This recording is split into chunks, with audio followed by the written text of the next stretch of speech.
Hello বন্ধুগণ, আমি সাধনা আরও একটা ঝাঁকানাকা রেসিপি নিয়ে চলে এলাম রান্নাঘরে। তো বন্ধুগণ, আজকে আমি খুব সহজে পাকা আম দিয়ে তৈরি করে দেখাবো দারুণ স্বাদের একটা মিষ্টি রেসিপি। পাকা আমের এই মিষ্টিটা খেতে জাস্ট অসাধারণ টেস্টি হয়। তো রেসিপিটি প্রথম থেকে শেষ পর্যন্ত দেখার জন্য তোমাদের কাছে অনুরোধ রইল। তো চলো আর দেরি না করে রেসিপিটা দেখে নেওয়া যাক। তো বন্ধুগণ, দারুণ স্বাদের এই পাকা আমের মিষ্টি বানাতে এখানে আমি নিয়েছি একটা হিমসাগর পাকা আম। আর হিমসাগর আম কিন্তু ভীষণ মিষ্টি খেতে হয়। আমটাকে খুব ভালো করে জল দিয়ে ধুয়ে খোসা ছাড়িয়ে এইভাবে আমের পাল্পগুলোকে কেটে নিয়েছি। আটিটাকে বাদ দিয়ে আমের পাল্পগুলোকে এইভাবে পিস পিস করে কেটে নিয়েছি।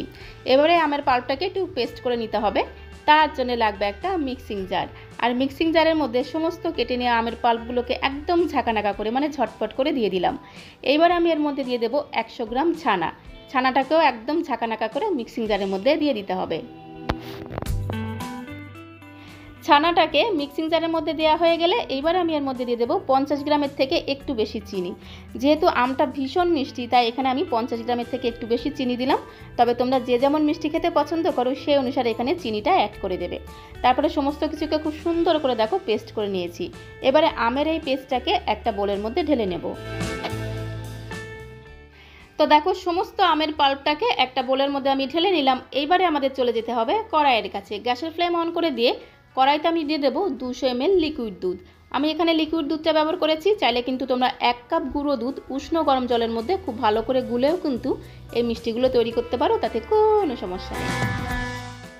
এইবার এই দুধটাকে 2-3 মিনিট জাল দিয়ে ঠিক এইরকম একটু ঘন করে নিতে হবে। চাইলে কিন্তু তোমরা এই সময় একটু এই লিকুইড দুধের মধ্যে গুঁড়ো দুধও দিয়ে দিতে পারো, তাহলে কিন্তু দুধটা আরও তাড়াতাড়ি ঘন হয়ে যাবে।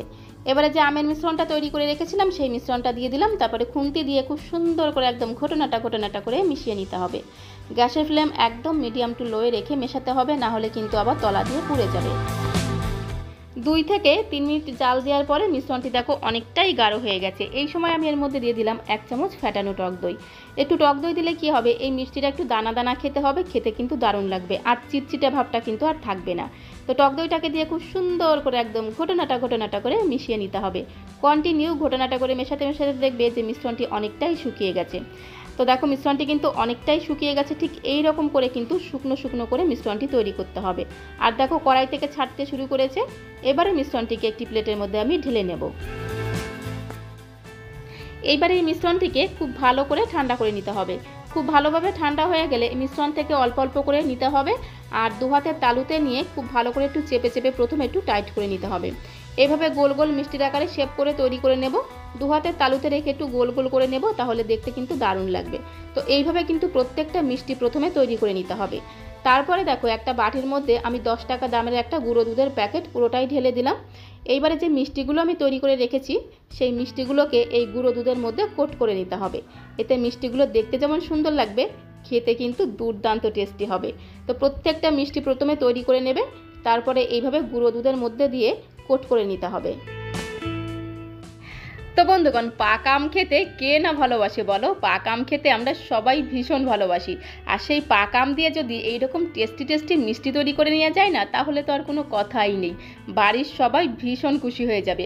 তো এখানে আমি 6-7 পিসের মতো মিষ্টি তৈরি করে নিয়েছি। একটি মিষ্টি তোমাদের একটু কেটে দেখিয়ে দেবো ভেতরটা আসলে কতটা সুন্দর। তো বন্ধুগণ, পাকা আমের এই মিষ্টিগুলো বানানো যেমন সোজা, খেতে হয় দুর্দান্ত। একদম ঝাঁকানাকা করে ঝটপট করে বানিয়ে নেওয়া যায়। তো আজকের এই পাকা আমের মিষ্টি রেসিপিটা তোমাদের কাছে কেমন লাগলো কমেন্ট বক্সে অবশ্যই লিখে জানিও। ভালো লাগলে আমার চ্যানেলটিকে একটি লাইক আর শেয়ার করে দেওয়ার অনুরোধ রইল। তো আজকের মতো এই পর্যন্ত। সবাই ভালো থেকো, সুস্থ থেকো। আবারও দেখা হবে নতুন কোনো ভিডিওর সাথে। ততক্ষণে সবাইকে অসংখ্য ধন্যবাদ।